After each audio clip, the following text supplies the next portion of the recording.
Hello, and welcome to our medical terminology class, where we're going to be using Exploring Medical Language. This week, we're looking at the Introduction to Medical Language with Chapter 1. Medical terminology is a specialized vocabulary that we use within healthcare so that professionals can talk to one another and understand exactly what each other is saying. It uses terms and abbreviations, and we're going to learn both throughout the course of our learning together. I think that Chapter 1 is by far the most important chapter in this textbook because you're going to be introduced to word parts, learning what is a word root, a prefix, a suffix, and a combining vowel, and how you put these together. Once you know that, you can look at any medical term, break it down into its parts, and figure out what it means. So it's really, really important. There are multiple origins for medical language. Much of our medical language comes from Greek and Latin origins. These are what our word parts are formed out of, and we're going to see that we're going to learn terms built from word parts and terms not built from word parts. So if it's built from word parts, it is going to be Greek or Latin in origin. Eponyms are terms that are derived from the name of a person or place. So this is often the person who discovered something, like the PAP test is named for Dr. Papanicolaou, who was the first one to create the PAP test or discover it, as it were. Acronyms are words that are formed from the first letters of words in a phrase. So there's one that I use in anatomy, come let's get sunburned. So that's CLGSB, right? Come let's get sunburned. And so those stand for the layers of the epidermis. And then we have modern language. So modern language is language that is not necessarily derived from Greek or Latin, but it's derived from English language. And so it's not typically built from word parts. So like I said, the categories of medical terms, the textbook is grouped by categories of terms built from word parts. These ones are derived from Greek and Latin origins, and terms not built from word parts. So the not built from word parts terms include eponyms, acronyms, words derived from modern language, and some terms that have Greek and Latin origins. However, the parts cannot be put together to understand the exact definition of the word. When we're looking at terms built from word parts, the parts there are 4 of them. The word root, which tells you which system you're looking at. The suffix, which tells you, is this a procedure? Is it a disease or diagnosis? Is it a surgical term? Those types of things. Prefixes alter the meaning of the term. And then the combining vowels, these are vowels that are used often between the word root and the suffix to make the word easier to pronounce. Not all words have all 4 parts. So what we're going to do is we're going to learn to analyze these terms well enough to determine which part each words contain, and then to utilize those parts to create our definition. So in the last slide, I introduced the idea of a combining vowel. So this is a combining form. So the combining form is the word root with its attached combining vowel. So here we have arthro. So Arthur, this part, Arthur, means joint. And the O makes it so that you can add a suffix and you can still pronounce it easily. So let's break down how we can learn these terms. We can learn them in 3 ways. So we can analyze a term to break it down into its word parts, define the term using those word parts, and then once we're getting good at that, we can take different word parts together to build a term for the definition that we have. So just from what we've learned already, take a look at this word and see if you can break this down into its word parts. Arthro should look familiar from the beginning. Pathy is the suffix. So on the next slide, I'll show you how we break it down, but I want you to try it first before moving on. All right, so this is hopefully what you came up with.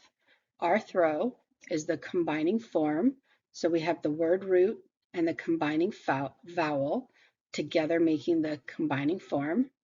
And then the suffix pathy. So if we want to look at the definition, well, we'll get there later because we're still analyzing. The next step in analyzing is labeling each part of the word. So we've broken this word down and we're going to label pathy as the suffix, Arthur as the word root, and the O as the combining vowel. The last piece here is to underline the combining form. So remember, the combining form is the word root plus the combining vowel. So arthro is the combining form, whereas Arthur was the word root and O was the combining vowel. Next, we're going to look at defining this term. So we've taken the term, we've broken it down into its parts. How do we decide what the definition means? Oftentimes, most often, we're going to start with the suffix. So the suffix of the word gives us a lot of information about what this word is about. So the suffix pathy means a disease.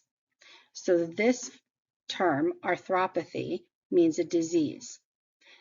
Arthro is a joint. So arthropathy is a disease of the joint. Notice how the O here is where the hard sound comes. It's not arthropathy, it's arthropathy.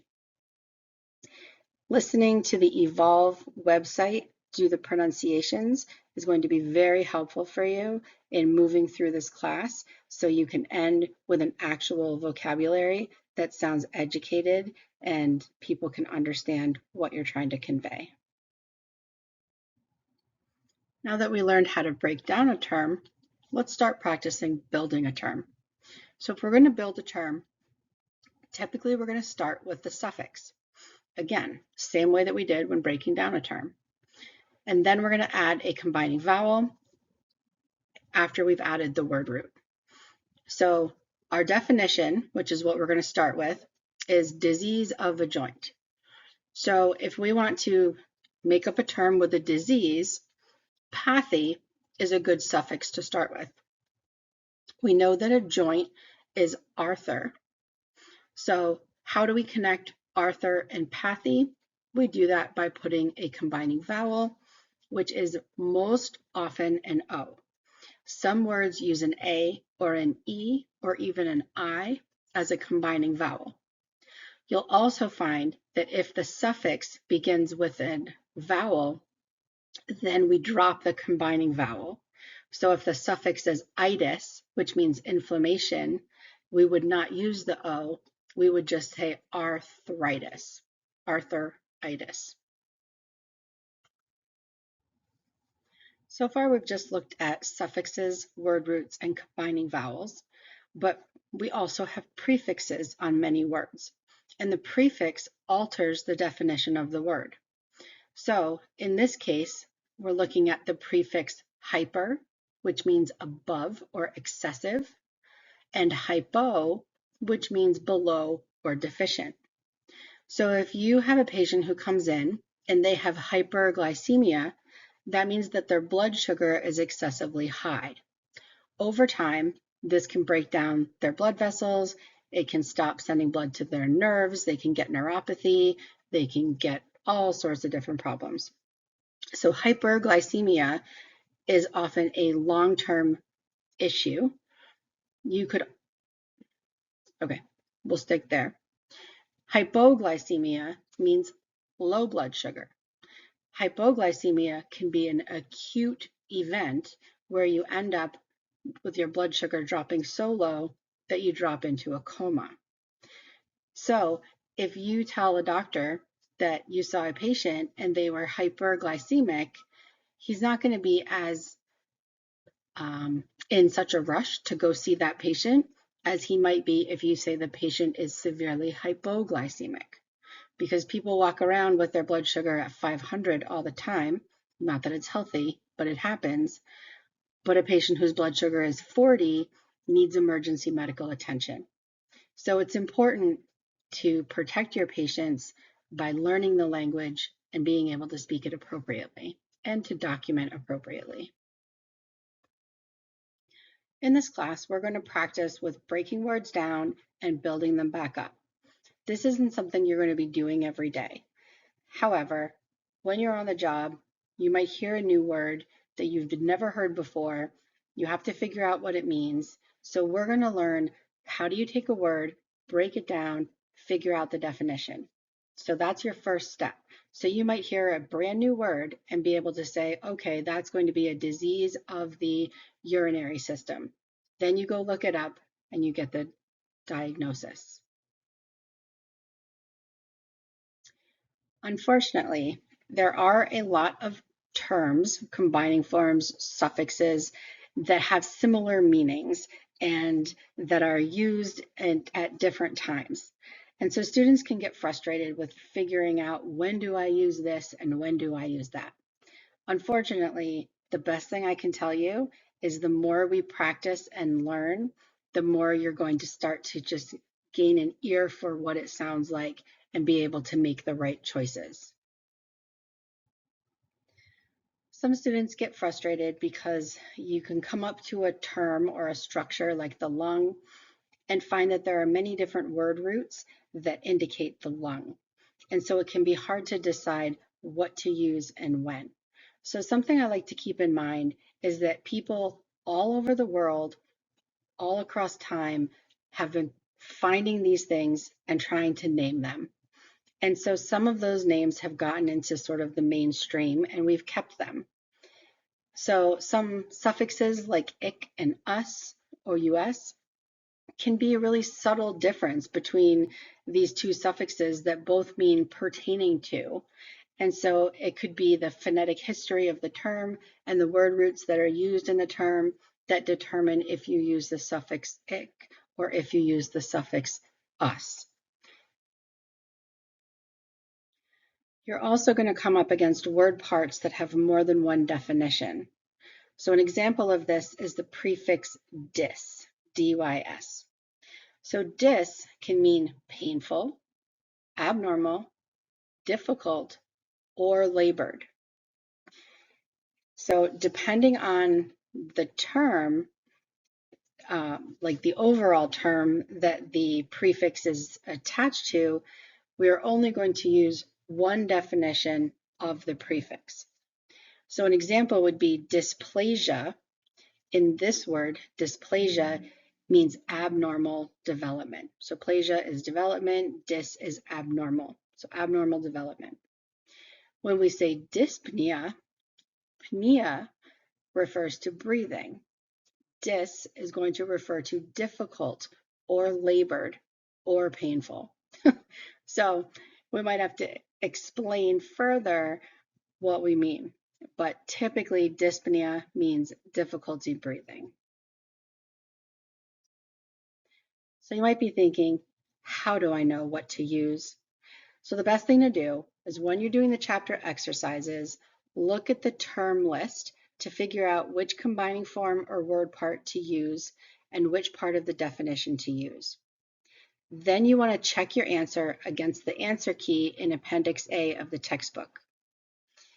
So for now, let's just aim to be content with the fact that the use of combining forms and word parts with the same definition can vary from term to term, and have confidence that as you move through this course, you're going to become more familiar with each individual system and how the terms work with medical language overall, and you will feel confident by the end of our class. I'm excited to go on this journey with you all and explore medical language.